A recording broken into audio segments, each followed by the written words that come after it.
गौरीपुत्र गजानन की जय। एक समय की बात है, नैमिषारण्य तीर्थ में शौनकादि 88,000 ऋषियों ने श्री सूत जी से पूछा, हे प्रभु, इस कलयुग में वेद विद्या रहित मनुष्य को प्रभु भक्ति किस प्रकार मिल सकती है तथा उनका उद्धार कैसे होगा। हे मुनि श्रेष्ठ, कोई ऐसा उपाय बताइए जिससे थोड़े समय में ही पुण्य मिले और मनोवांछित फल मिल जाए। इस प्रकार की कथा सुनने की हम इच्छा रखते हैं। सर्व शास्त्रों के ज्ञाता सूत जी बोले, हे वैष्णव में पूज्य, आप सभी ने प्राणियों के हित की बात पूछी है, इसलिए मैं एक ऐसे श्रेष्ठ व्रत को आप लोगों को बताऊंगा जिसे नारद जी ने लक्ष्मी नारायण जी से पूछा था और लक्ष्मीपति ने मुनि श्रेष्ठ नारद जी से कहा था। आप ध्यानपूर्वक सुनिए। एक समय की बात है, योगी राज नारद जी दूसरों के हित की इच्छा के लिए अनेकों लोकों में घूमते हुए मर्त्युलोक में आ पहुँचे। यहाँ उन्होंने अनेक योनियों में जन्मे प्राय सभी मनुष्यों को अपने कर्मों द्वारा अनेकों दुखों से पीड़ित देखा। उनका दुख देख नारद जी सोचने लगे कि कैसा यत्न किया जाए जिसके करने से निश्चित रूप से मानव के दुखों का अंत हो जाए। इसी विचार पर मनन करते हुए वह विष्णु लोक में गए। वहाँ वे देवों के इस नारायण की स्तुति करने लगे, जिनके हाथों में शंख, चक्र, गदा और पद्म थे, गले में वरमाला पहने हुए थे। स्तुति करते हुए नारद जी बोले, हे भगवान, आप अत्यंत शक्ति से संपन्न हैं। मन तथा वाणी भी आपको नहीं पा सकती।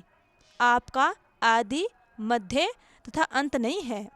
निर्गुण स्वरूप सृष्टि के कारण भक्तों के दुख को दूर करने वाले हैं। आपको मेरा नमस्कार है। नारद जी की स्तुति सुन विष्णु भगवान बोले, हे मुनि श्रेष्ठ, आपके मन में क्या बात है? आप किस काम के लिए पधारे हैं, उसे निसंकोच कहो। इस पर नारद मुनि बोले कि मर्त्युलोक में अनेक योनियों में जन्मे मनुष्य अपने कर्मों के द्वारा अनेकों दुखों से दुखी हो रहे हैं। हे नाथ, आप मुझ पर दया रखते हैं तो बताइए कि वो मनुष्य थोड़े प्रयास से ही अपने दुखों से कैसे छुटकारा पा सकते हैं। श्री हरि बोले, हे नारद, मनुष्यों की भलाई के लिए तुमने बहुत अच्छी बात पूछी है, जिसके करने से मनुष्य मोह से छूट जाता है। वह बात मैं कहता हूँ, उसे सुनो। स्वर्गलोक व मर्त्युलोक दोनों में एक दुर्लभ उत्तम व्रत है जो पुण्य देने वाला है। आज प्रेमवश होकर मैं उसे तुमसे कहता हूँ। श्री सत्यनारायण भगवान का यह व्रत अच्छी तरह विधान पूर्वक करके मनुष्य तुरंत ही यहाँ सुख भोग कर मरने पर मोक्ष पाता है। श्री हरि के वचन सुन नारद जी बोले कि उस व्रत का फल क्या है और उसका विधान क्या है। यह व्रत किसने किया था, इस व्रत को किस दिन करना चाहिए, सभी कुछ विस्तार से बताएं। नारद की बात सुनकर श्री हरि बोले, दुख व शोक को दूर करने वाला यह सभी स्थानों पर विजय दिलाने वाला है। मानव को भक्ति व श्रद्धा के साथ शाम को श्री सत्यनारायण की पूजा धर्म परायण होकर ब्राह्मणों व बंधुओं के साथ करनी चाहिए। भक्ति भाव से ही नैवेद्य, केले का फल, घी, दूध और गेहूं का आटा सवाया ले। गेहूं के स्थान पर साठी का आटा, शक्कर तथा गुड़ लेकर वह सभी भक्षण योग्य पदार्थों को मिलाकर भगवान का भोग लगाएं। ब्राह्मणों सहित बंधु बांधुओं को भी भोजन कराएं। उसके बाद स्वयं भोजन करें। भजन कीर्तन के साथ भगवान की भक्ति में लीन हो जाएं। इस तरह से सत्यनारायण भगवान का ये व्रत करने पर मनुष्य की सारी इच्छाएं निश्चित रूप से पूरी होती हैं। इस कली काल अर्थात कलयुग में मर्त्युलोक में मोक्ष का यही एक सरल उपाय बताया गया है। सूत जी बोले, हे ऋषियों, जिसने पहले समय में इस व्रत को किया था उसका इतिहास कहता हूँ, ध्यान से सुनो। सुंदर काशीपुरी नगरी में एक अत्यंत निर्धन ब्राह्मण रहता था। भूख प्यास से परेशान वह धरती पर घूमता रहता था। ब्राह्मणों से प्रेम करने वाले भगवान ने एक दिन ब्राह्मण का वेश धारण कर उसके पास जाकर पूछा, हे विप्र, नित्य दुखी होकर तुम पृथ्वी पर क्यों घूमते हो? दीन ब्राह्मण बोला, मैं निर्धन ब्राह्मण हूँ, भिक्षा के लिए धरती पर घूमता हूँ। हे भगवान, यदि आप इसका कोई उपाय जानते हो तो बताइए। वृद्ध ब्राह्मण कहता है कि सत्यनारायण भगवान मनोवांछित फल प्रदान करने वाले हैं, इसलिए तुम उनका पूजन करो। इसे करने से मनुष्य सभी दुखों से मुक्त हो जाता है। वृद्ध ब्राह्मण बनकर आए सत्यनारायण भगवान उस निर्धन ब्राह्मण को व्रत का सारा विधान बताकर अंतर्ध्यान हो गए। ब्राह्मण मन ही मन सोचने लगा कि जिस व्रत को वृद्ध ब्राह्मण करने को कह गया है, मैं उसे जरूर करूँगा। यह निश्चय करने के बाद उसे रातों रात नींद नहीं आई।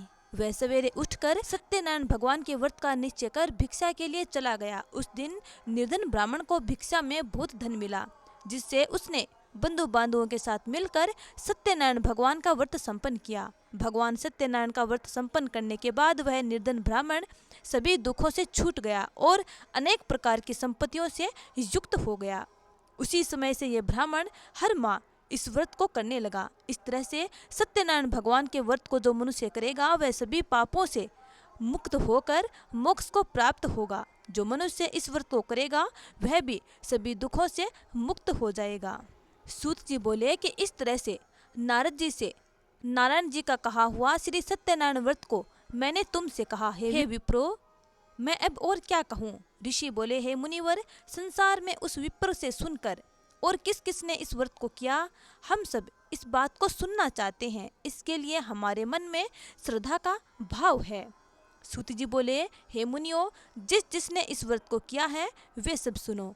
एक समय वह विप्र धन व ऐश्वर्य के अनुसार अपने बंधु बांधवों के साथ इस व्रत को करने को तैयार हुआ।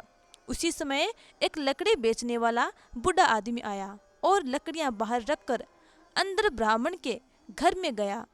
प्यास से दुखी वह लकड़हारा उनको व्रत करता देख विप्र को नमस्कार करके पूछने लगा कि आप यह क्या कर रहे हैं। तो उन्होंने बताया कि व्रत कर रहा हूँ तथा इसे करने से क्या फल मिलेगा, कृपया मुझे भी बताएं। ब्राह्मण ने कहा कि सब मनोकामनाओं को पूरी करने वाला यह सत्यनारायण भगवान का व्रत है। इनकी कृपा से ही मेरे घर में धन धान्य आदि की वृद्धि हुई है। विप्र से सत्यनारायण व्रत के बारे में जानकर लकड़हारा बहुत प्रसन्न हुआ। चरणामृत लेकर वह प्रसाद खाने के बाद वह अपने घर गया। लकड़हारे ने अपने मन में संकल्प किया कि आज लकड़ी बेचने से जो धन मिलेगा उसी से श्री सत्यनारायण भगवान का उत्तम व्रत करूँगा। मन में इस विचार को ले बूढ़ा आदमी सिर पर लकड़ियाँ रख उस नगर में बेचने गया जहाँ धनी लोग ज़्यादा रहते थे। उस नगर में उसे अपनी लकड़ियों का दाम पहले से 4 गुना अधिक प्राप्त हुआ। बूढ़ा प्रसन्नता के साथ दाम लेकर केले, शक्कर, घी, दूध, दही और गेहूं का आटा ले और सत्यनारायण भगवान के व्रत की अन्य सामग्रियां लेकर अपने घर गया।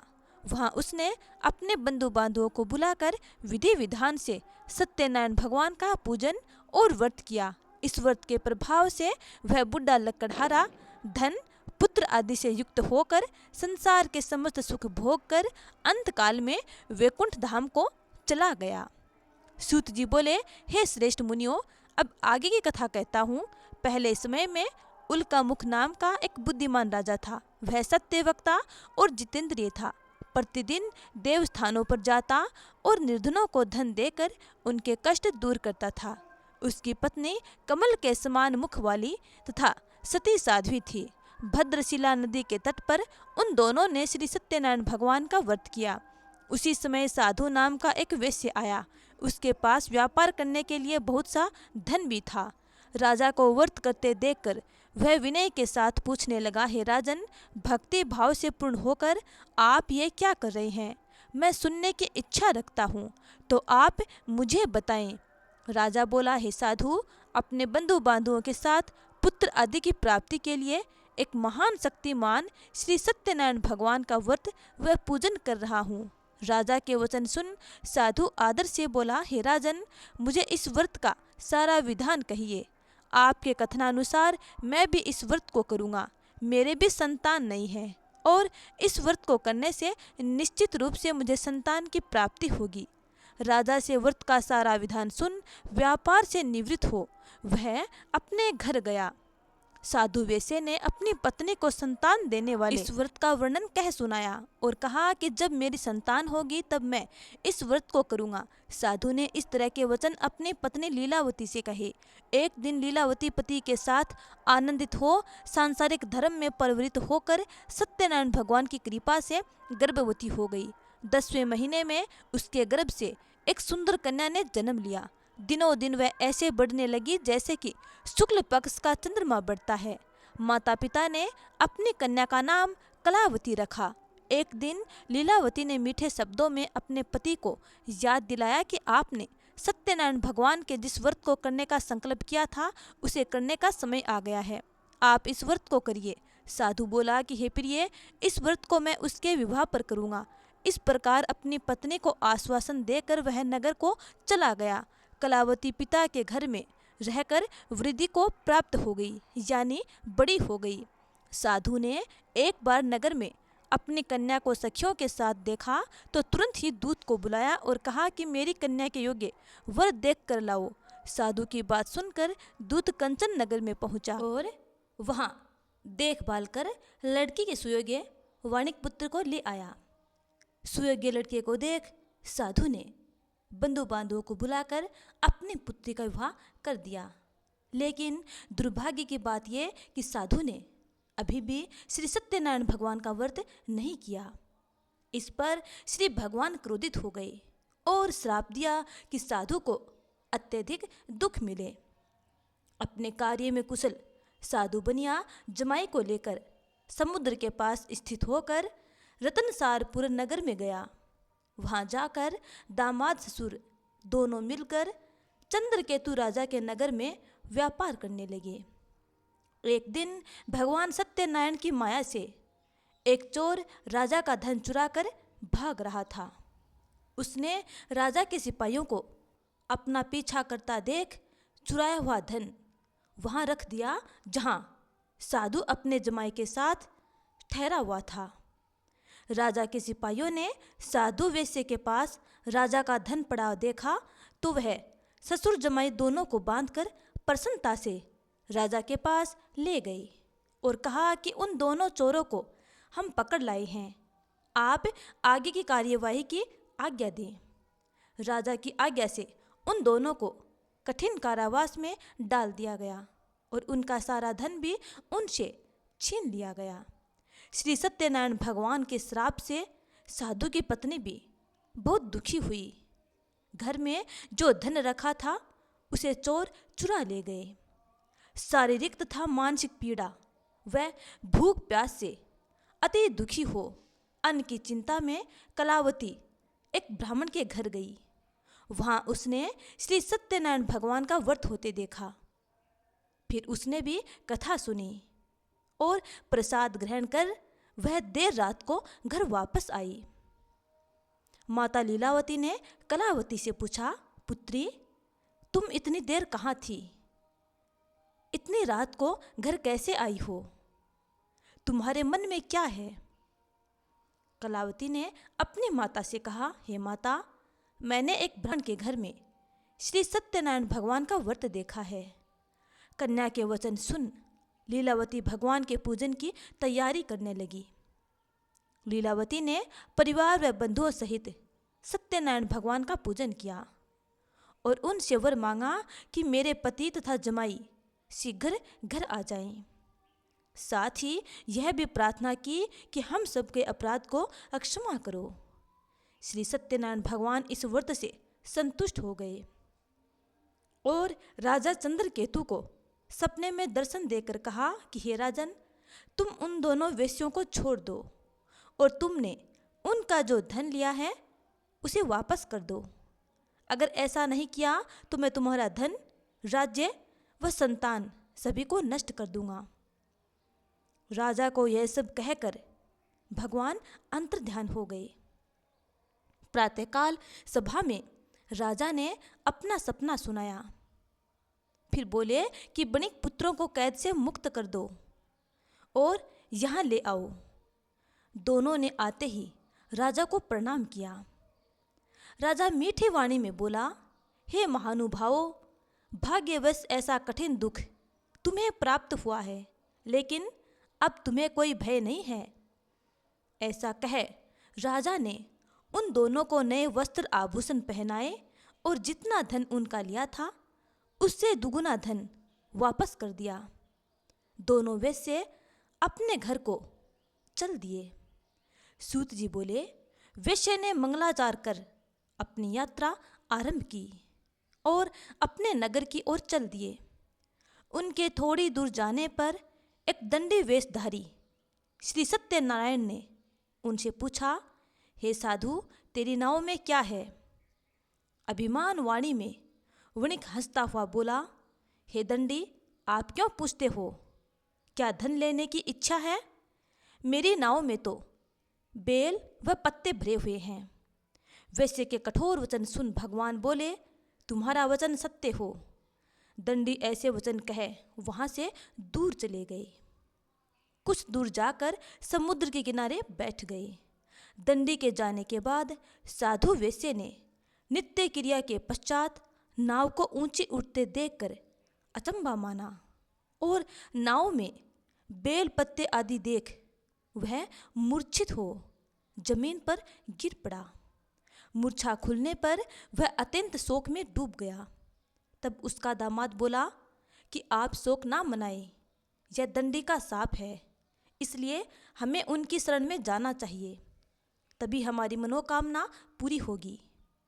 दामाद की बात सुनकर वह दंडी के पास पहुंचा और अत्यंत भक्ति भाव से नमस्कार करके बोला, मैंने आपसे जो जो असत्य वचन कहे थे उनके लिए मुझे क्षमा कर दो। ऐसा कहकर महान शोकातुर हो वह रोने लगा।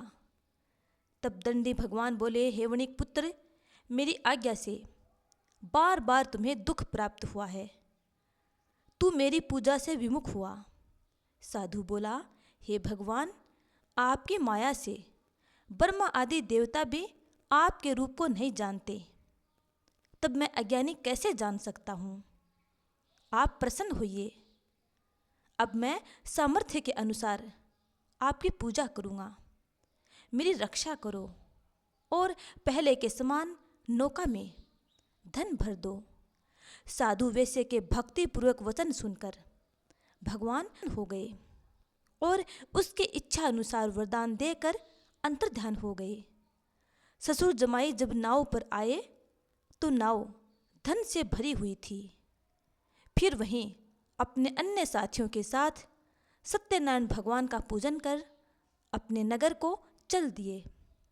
जब नगर के नज़दीक पहुँचे तो दूत को घर पर खबर करने के लिए भेज दिया। दूत साधु की पत्नी को प्रणाम कर कहता है कि मालिक अपने दामाद सहित नगर के निकट आ गए हैं। दूत की बात सुन साधु की पत्नी लीलावती ने बड़े हर्ष के साथ सत्यनारायण भगवान का पूजन कर अपने पुत्री कलावती से कहा कि मैं अपने पति के दर्शन को जाती हूँ, तू कार्य पूर्ण कर शीघ्र आ जा। माता के ऐसे वचन सुन कलावती जल्दी में प्रसाद छोड़ अपने पति के दर्शन के लिए चली गई। प्रसाद की अवज्ञा के कारण श्री सत्यनारायण भगवान रुष्ट हो गए और नाव सहित उसके पति को पानी में डुबो दिया। कलावती अपने पति को वहां ना पाकर रोती हुई जमीन पर गिर गई। नौका को डूबा हुआ देख वह कन्या को रोता देख साधु दुखी होकर बोला कि हे प्रभु, मुझसे तथा मेरे परिवार से जो भूल हुई है उसे क्षमा करें।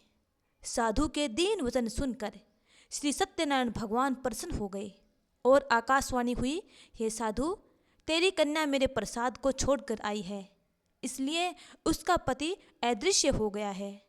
यदि वह घर जाकर प्रसाद ग्रहण करती है तो उसके पति अवश्य मिलेंगे।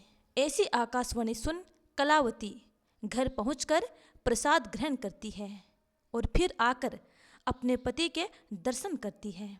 उसके बाद साधु अपने बंधु बांधुओं सहित श्री सत्यनारायण भगवान का विधि विधान से पूजन करता है और इस लोक के संपूर्ण सुखों को भोग कर अंत में अपने परिवार के सहित स्वर्ग को प्राप्त होता है।